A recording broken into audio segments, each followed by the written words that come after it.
you miss this beautiful face in front of you to talk to you about all of the games that you love? I am here, Michael Matthew, the one and only, here to give you all of the fire that you need when it comes to the sports and culture world. And you should know the show by now. It's only greatness because these are the breaks.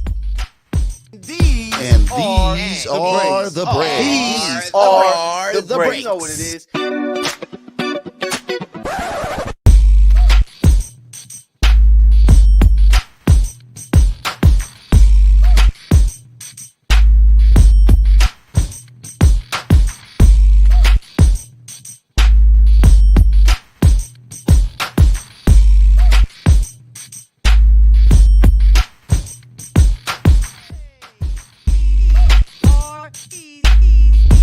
Thank you so much for joining me on this Thursday's episode of The Breaks here in beautiful Southern California, where a lot of great things, it always happens.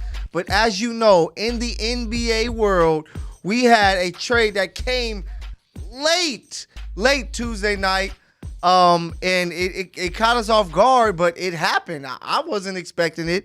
I thought Philly would wait. I didn't know the Clippers would jump right on it. But the trade went down, James Harden is now a Los Angeles Clipper. He's going to be joined by PJ Tucker, who is going to help him as the Clippers try to finally win an NBA championship. But I'm going to tell you guys the truth. I'm not a fan of the trade. And I know, for those of you who know me, you know I'm a Lakers guy. I've never been a Clipper hater, though, because they do rep L.A., and they're the little brother. You got to show love to the little brother. But I just don't know if this is the best move for Russell Westbrook. Russell has been playing some really good basketball.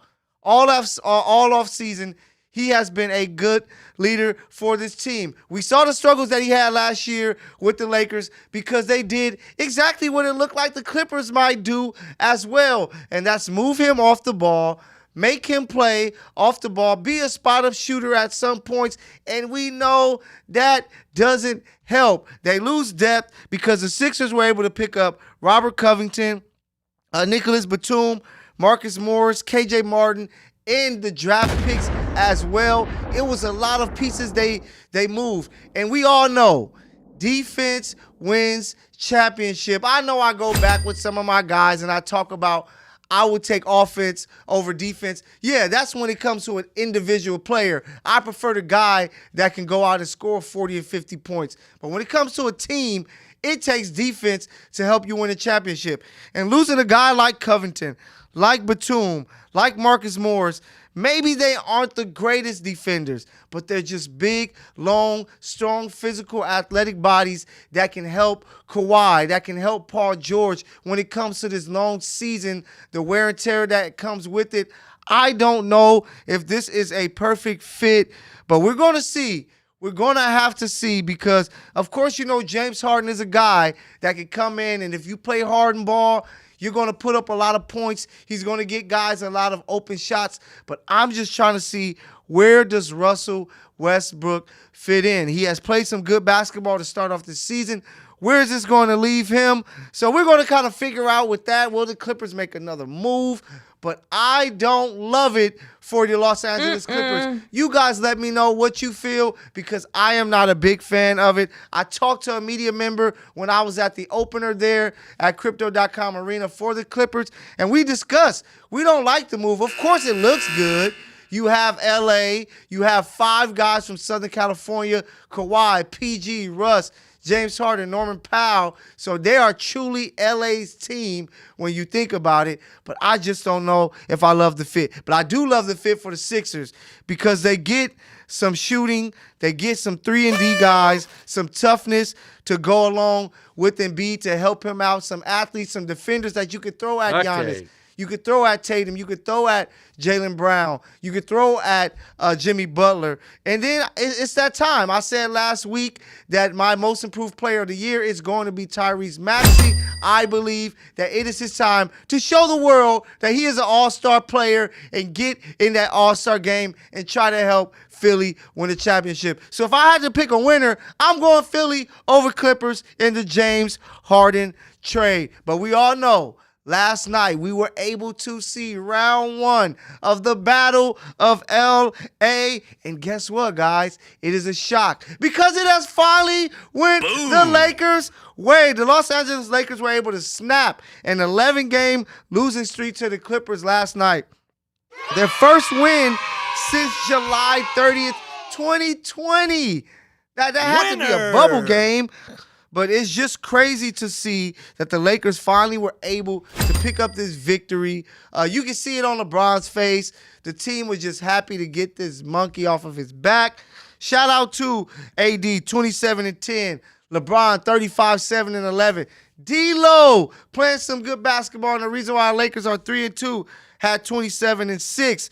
AR-15, Austin Reeves was able to be the guy with the ball in his hand late, making plays. That's why you're happy to see him have his best game of the year so far, getting his legs under him. Okay. Christian Wood was able to chip in the big putback dunk to help close it out. Cam Reddish, that might be his role, being a defensive guy, being that athlete that doesn't have to go out and score 30, 40 points or 20 points. I know he wants to be that guy, but it looks like his role might be perfect with the Lakers, and they perform well. The Clippers had great performances. PG, 35 before he fouled out. 38, 6 and 5 from Kawhi. Then Russ, like I said, is playing well to start the season. 24, 8 and 11. What a game. And it was only round 1, baby. I'm so excited for this Clippers-Lakers matchup. It's going to have the names.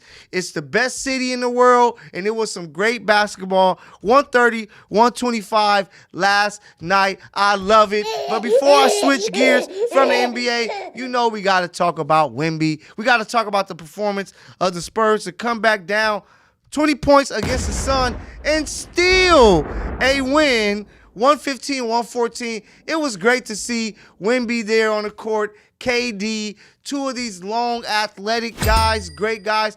And Wemby is looking like everything that we can ask for as a player, especially defensively. He's only going to get better offensively. I can't wait to see more of Wemby. And I just can't wait to see more of NBA hoops because it has been great so far. You know trades can happen whenever. Big-time plays can happen, whatever, and I will be tapped in. But I'm so happy because last night was great to see that Lakers-Clippers matchup. And I'm sorry for all of you on the East Coast because I know it was really, really late. But I hope you stayed up because those guys didn't let you down. Laker fans, how are you feeling out there? Are we excited? Is this really big? We get to finally shut up the Clippers?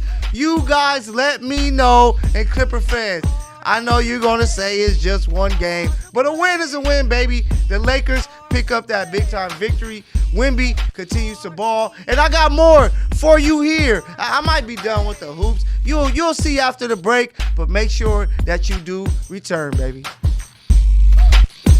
Hey, everyone. I'm Neko Gumik.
Profanity Nation. A podcast for the fans, by the fans. Dive deep into the topics the other shows miss. Raw and uncensored. And he's going to play team ball. His legacy is at stake. Rare, hard-hitting interviews with players, coaches, and you, the super fans. I'm not hating. I'm like, okay, cool. Good. 3 championships in 5 years. He's more than good, bro. Profanity Nation. Listen live or subscribe on your favorite podcast platform. What's up, y'all? It's your girl, Chanel Gwimike, and you're watching Infanity Television. Boom. Shout out Infanity Television. This is Juju Watkins. See y'all.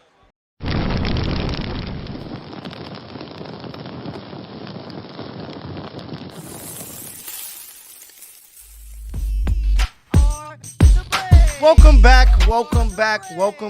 You know the city is still going crazy, still turned up about that action-packed game that we got last night. But we can't talk about hoops forever, so we are switching gears, and I'm going to be talking to you about some football, baby.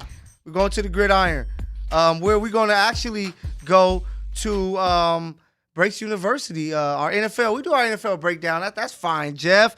NFL breakdown, you know what it is. Thursday night football, going to be starting very soon here. And you got the Titans. They're visiting the Steelers. 3-4 Titans.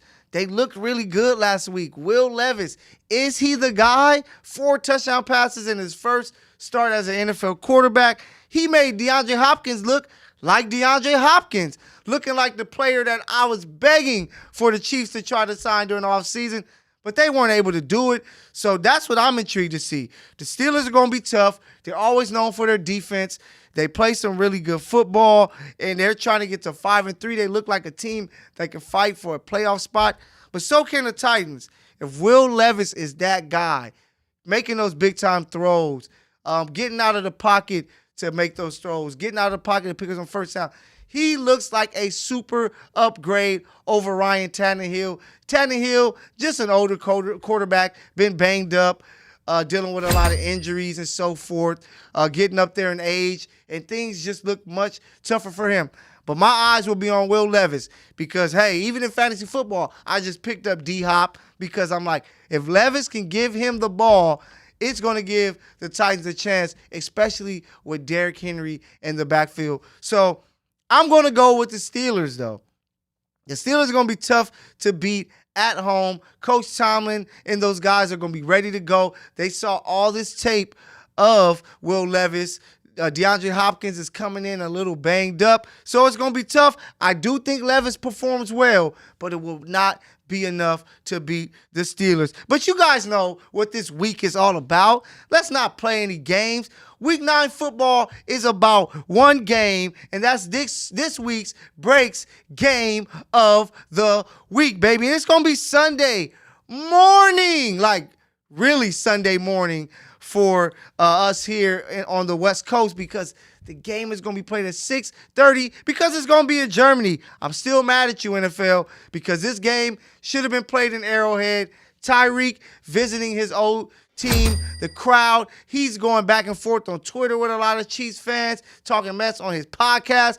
They needed that, but we have to accept what we have. It's going to be Chiefs-Dolphins, the battle for the top spot in the AFC. So far right now, Tyreek versus his old team.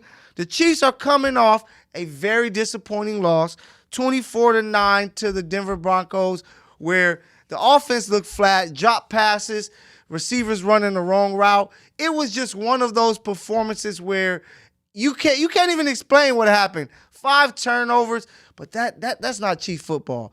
Everybody, I know you're talking down because it's Patrick Mahomes.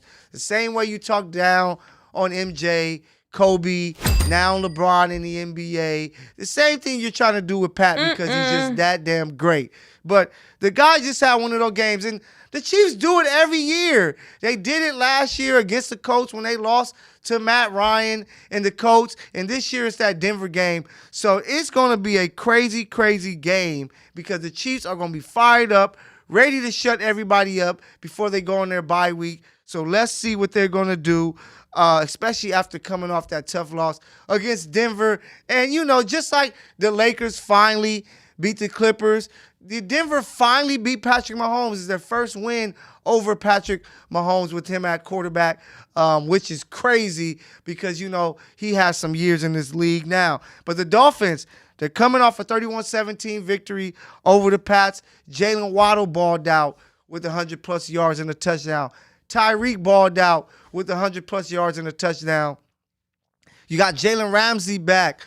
Xavier Howard is close to being back. So the Dolphins are looking really good. But I want to say not so fast when it comes to the Miami Dolphins before giving all of them this praise. Shout out to Lee Corso, the legend, baby, there at ESPN. But when you look at the Dolphins, they don't have very impressive wins. They beat the Chargers 36-34 to start the season. They beat New England twice, including last week's win. They beat Denver. Yes, they scored 70 points, and you might say the Chiefs lost to Denver.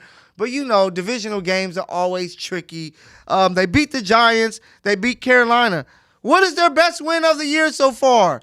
They don't have any great wins. So this game is going to be huge for Miami. Can they pick up a victory over a big-time team like the Kansas City Chiefs?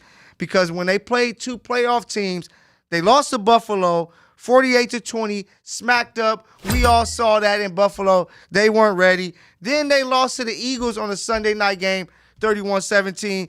So it's going to be a big matchup. The Chiefs looking to bounce back after a loss. The Dolphins looking to prove that they belong. Bye-bye. And Tyreek Hill is wanting to light up his former team.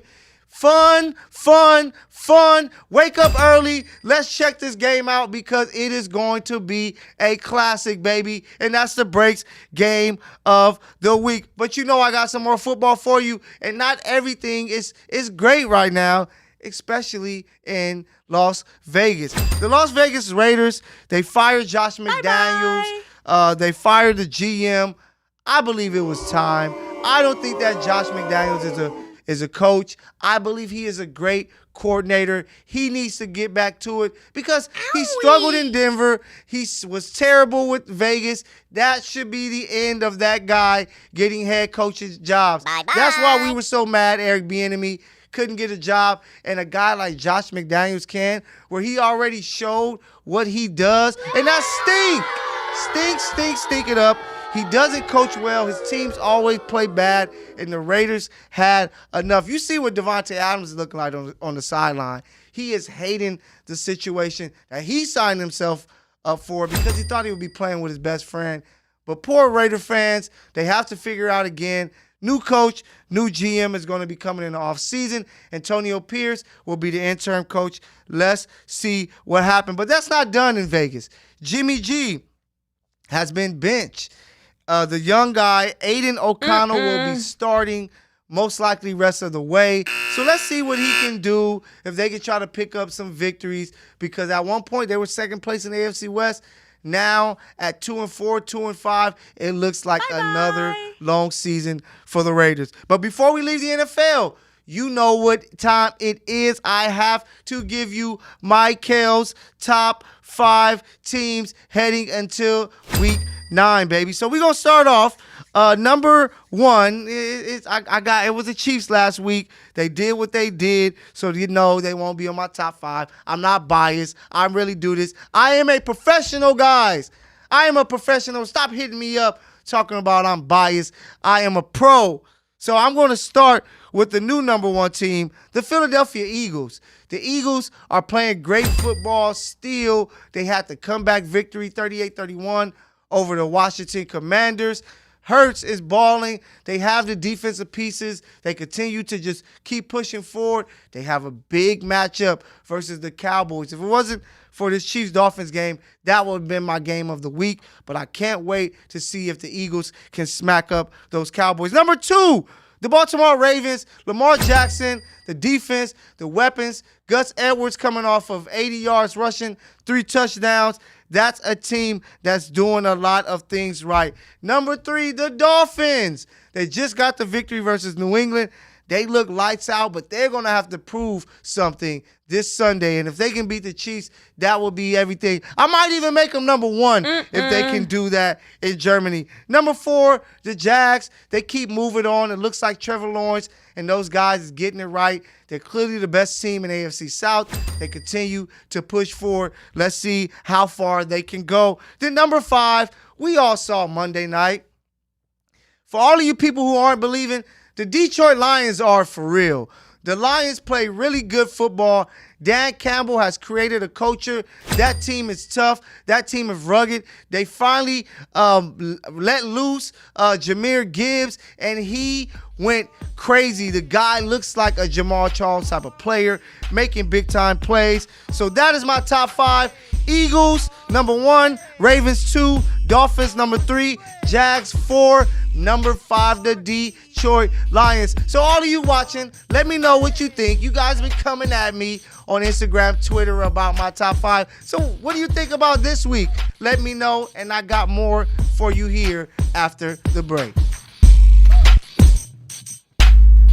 Hey everyone, I'm Neko Gumike with the LA Sparks, and you are watching Infanity Television.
Profanity Nation.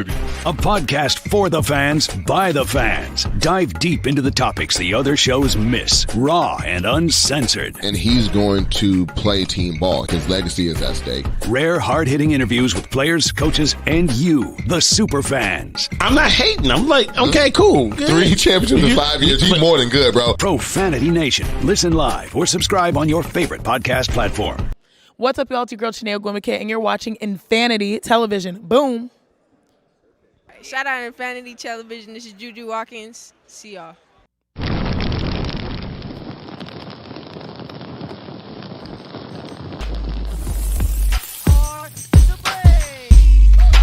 Welcome back. I'm not done yet. You know I got more for you because that's what I do, baby. So we went from the NFL. Now we're going to Breaks University. So have your backpack ready, have your school books, everything you need, pencil, pens, because I'm taking you on campus, baby.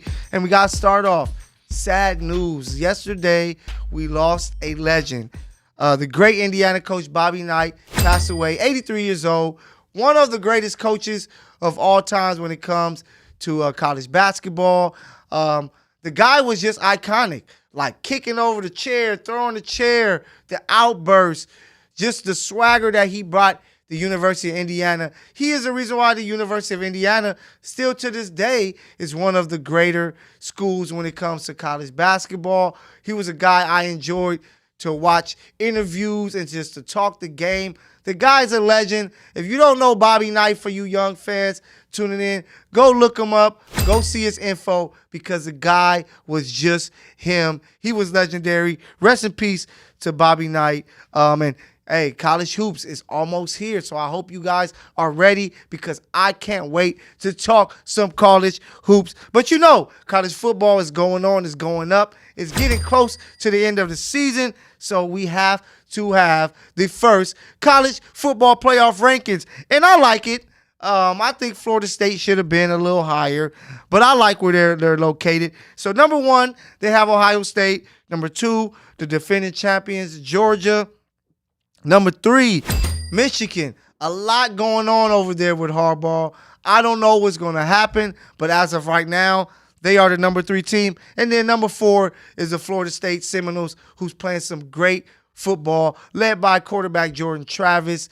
They are playing some amazing football. If you haven't watched an FSU game so far this year, make sure that you go and tap in because they're playing amazing. They're finally looking like the Florida State team that everybody wanted and expected since Bobby Bowden and Jimbo Fisher. So shout out to Coach Neville and those guys over there. We got some big games this week. USC at home here in LA. I'm going to be in the building, baby. So if you're going to be there, hit me up. Let me know. Let's talk some football. It's going to be fun. But USC, they're going to be hosting a team that's trying to get into that top 4. Michael Penix Jr. and number 5 Washington. Going to be so much fun. Caleb Williams versus Michael Penix Jr. 2 guys who are going to be 2 of the top 3 quarterbacks taken in the draft.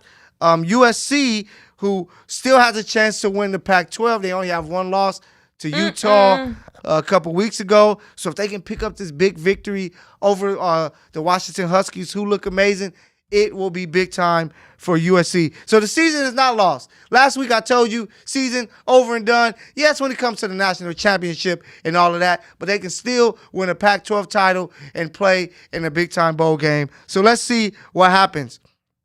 Number 14, LSU at Alabama. LSU, Alabama, they always give us really great performances. Alabama's number 8. They're still hanging around. When we thought that they would be gone, thrown away, put in the trash, and burned on fire, they're still sticking around, trying to sneak into that top 4. Let's see what's going to happen. Number 12, Missouri will be traveling to number 2, Georgia, in a big-time SEC football game. I can't wait to see what's going to happen there. You got K-State. Number 23 is going to be traveling to Texas, who is still without their starting quarterback. So that can be a tricky game. But I like Texas there to pick up that win. So make sure that you guys tap in. But we know Colorado last week was here in UCLA. I talked about it.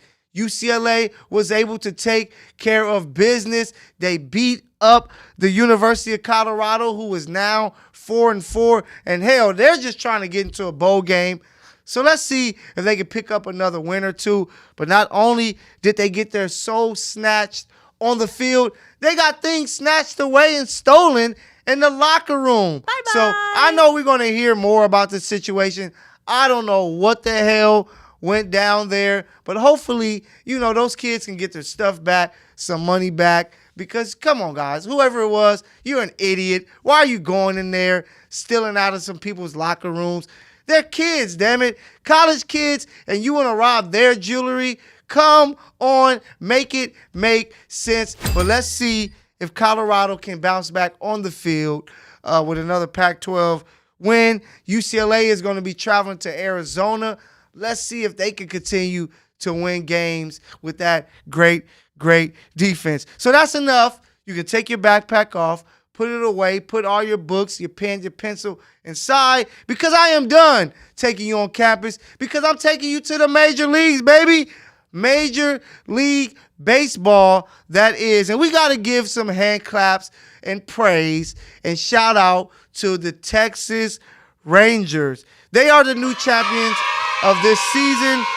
They defeated the Diamondbacks 5-0 last night to win the World Series. They went from 102 losses to the world champs. So shout out to the Rangers, man. Since game number 1, they played some really good baseball, made that AL West competitive with them, Houston and Seattle, and they were able to upset the Astros, and now they were able to take care of the Diamondbacks, and they are the champs. Shout out to former Dodger. I'm in LA. I got a rep, right? So shout out to Corey Seager, the first player in MLB history.